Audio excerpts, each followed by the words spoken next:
Sir আপনার ভক্তরা আসছে, 2 মিনিট একটু কথা বলেন। ও শিট, নো, ভেরি গুড। আমি একটা কন্টেন্ট ভাবতেছিলাম, এর ভিতরে আবার ডিস্টার্ব ফিল। আচ্ছা, কি বলবো বলো। স্যার আপনি মনে হয় আমাকে চিনবার পারেন নাই। ওই যে আর আগে বুদ্ধি নিলাম না, আর আপনার বুদ্ধি মতে বাড়ির যা গরু ছাগল বেচা, এই ধানে যে কত সুন্দর পোশাক পাতি, তারপরে এই যে আপেল ফোন কিনছি। কিন্তু দুঃখের বিষয় কি স্যার জানেন, 2 মাস হলো ভিডিও করি, কিন্তু একটা ভিডিও ভাইরাল হয় না। চেনে রে? হ্যাঁ স্যার, 70 উপর ভিউজ হয় না স্যার। তাহলে দেখেন এখন আমাদের উপায় কি, একটা বুদ্ধি দেন স্যার। হ্যাঁ স্যার, আমরা বাইরে লমুক হবে আর টিয়া কামে লমুক হবে স্যার। ও শিট, নো। ভাইরাল কি তোমরা মুড়ির মোয়া পাইছো যে চাইলেই হয়ে যাবে? এক সিস্টেমে হয় নাই, সিস্টেম চেঞ্জ করতে হবে। এই, তোমার কি বউ আছে? না স্যার, আমি ছাত্র মানুষ, পড়াশোনা বাদ দিয়ে ভিডিও করা শুরু করছি, বউ কোনে পামু?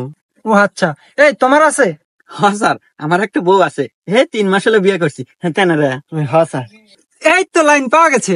আচ্ছা, তোমার বউ দেখতে কেমন? হ্যাঁ আছে স্যার, মোটামুটি সুন্দর। ও আচ্ছা, তোমার বউয়ের হেডলাইট কি বড় বড়? भाई मारो मुझे मारो।